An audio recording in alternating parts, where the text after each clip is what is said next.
પટેલ ગામનો સરપંચ કડિયાણા ગામના સરપંચ છું બરોબર। એના માટે આજે જનતા રેડ કરવાનું કારણ એક જ છે કે આ ગામમાં આ જે જગ્યા છે એ જગ્યા ઉપર દેવી પૂજકનો વિસ્તાર છે ટોટલ બરોબર। દેવી પૂજક વિસ્તારના લોકો ટોટલ આ જ ધંધો કરે છે, દારૂ ઉતારવાનો અને વેચવાનો। બીજા નંબરમાં કે અત્યારે આ જે વેચાણ થાય તો ઓછામાં ઓછો 2-3 મકાન છે, 2-3 મકાનમાંથી ઓછામાં ઓછા 12 કેલબા જેટલા દારૂનો હાથો પકડેલ છે બરાબર।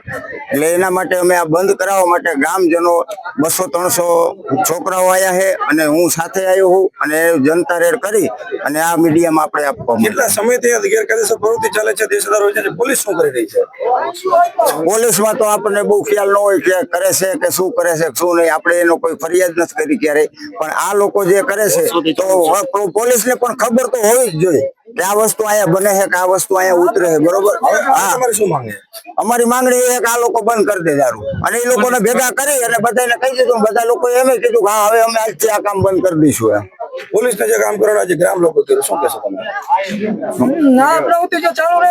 હા ગામ લોકો ગામનું નામ અને કડિયાણા ગામના મારું નામ દડૈયા મહેશ, કડિયાણા ગામનો રહેવાસી।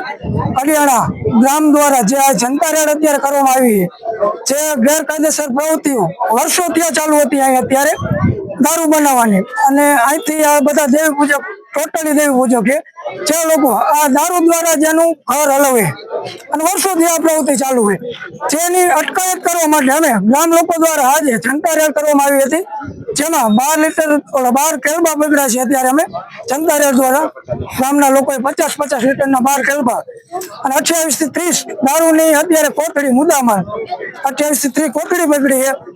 આ વસ્તુ ગ્રામ લોકો દ્વારા અત્યારે જે જનતા રેડ દ્વારા આટલી હાથમાં આવી છે, એ સિવાયના ઘણા બધા ઘર એવા છે કે અહીં દારૂ બનાવે, ટોટલી દારૂ જ બનાવે, પણ ત્યાં અત્યારે રેડ કરવામાં આવીને જો તેની છાનબીન થાય તો ત્યાં પણ હજારો લીટરમાં મુદ્દામાલ મળે ખરો। ખરેખર પોલીસને દારૂની રેડ કરવાની આજે તમે ગ્રામજનો પોલીસ શું કરે શું તમારી માંગ છે? પોલીસ દ્વારા કઈ ધ્યાન દોરવામાં આવ્યું નથી, જેથી કરી અમે ગ્રામ લોકો દ્વારા અહીંયા જનતા રેડ કરવામાં આવી, પોલીસે કઈ ધ્યાન અહીંયા પડ્યું નથી।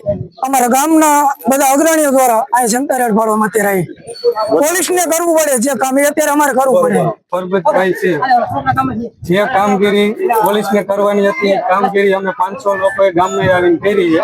અહીંયા કને દારૂનું વેચાણ ઘણું બધું થાય છે, બહાર સપ્લાય કરવામાં આવે છે અને સાજા વર્ષોથી આ બધું થાય છે, તો આ એ બધાને ખબર હોય જ, ન ખબર હોય એવું બને નહીં। જનતાને ખબર હોય, પોલીસને ખબર હોય।